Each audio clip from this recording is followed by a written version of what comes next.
ડીસાના સમો ગામે ભગવો લહેરાયો 5000થી વધુ હિન્દુઓનું વિરાટ શક્તિ પ્રદર્શન। જ્યારે આખું ગામ ભગવા રંગે રંગાય અને ગગનભેદી નારાઓ ગુંજે ત્યારે સમજવું કે સંઘ શતાબ્દી વર્ષનો શંખનાદ ફૂંકાઈ રહ્યો છે। ડીસા તાલુકાના સમો ગામે તાજેતરમાં યોજાયેલું વિરાટ હિન્દુ સંમેલન માત્ર એક કાર્યક્રમ જ નહીં પણ એકતાનું મહાકુંભ સાબિત થયું છે। આજુબાજુના ગામમાંથી ઉમટ્યું માનો મેરામણ। સમો સહિત સાવિયાણા, વેળાવાપુરા, કણજરા અને ધારીસણા જેવા ગામોમાંથી હજારોની સંખ્યામાં લોકો હાથમાં ભગવી ધ્વજા લઈ અને વાતે ગાતે હૈયું હચમચાવી દે તેવી રેલીઓ સ્વરૂપે ઉમટી પડ્યા। એક સાથે 5000થી વધુ લોકોની હાજરીએ વાતાવરણમાં અભૂતપૂર્વ ઉર્જા ભરી દીધી। તલવારબાજી અને લાઠી દાવના કરબતો કાર્યક્રમની શાનમાં વધારો કરતા સાંસ્કૃતિક કાર્યક્રમોએ સૌને મંત્રમુગ્ધ કર્યા।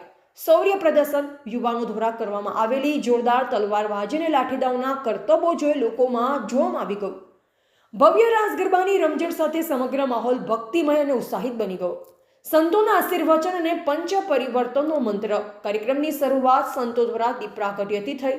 મહેન્દ્રગીરી મહારાજ મહેસાણા તેમણે હુંકાર કર્યો હતો કે ભગવાન શ્રી રામ સમરસતામાં માનતા અને આપણે તેમના જ અંશ છીએ, માટે રામના માર્ગે ચાલવું એ જ સાચો ધર્મ છે।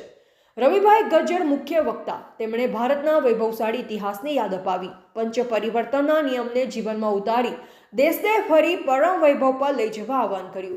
મુકુંદ મહારાજ તેમણે ઉપસ્થિત જનમેદનીને આશીર્વાદ આપી સંગઠિત રહેવા પ્રેરણા આપી હતી। એકતાનું સામૂહિક ભોજન સંમેલનની ખાસિયત એ રહી કે હજારો લોકોએ સાથે બેસી પ્રસાદ ગ્રહણ કર્યો, જે હિન્દુ સમાજની એકતા અને સમરસતાનું ઉત્તમ ઉદાહરણ પૂરું પાડે છે। એવા જયંતિભાઈ ઠક્કર।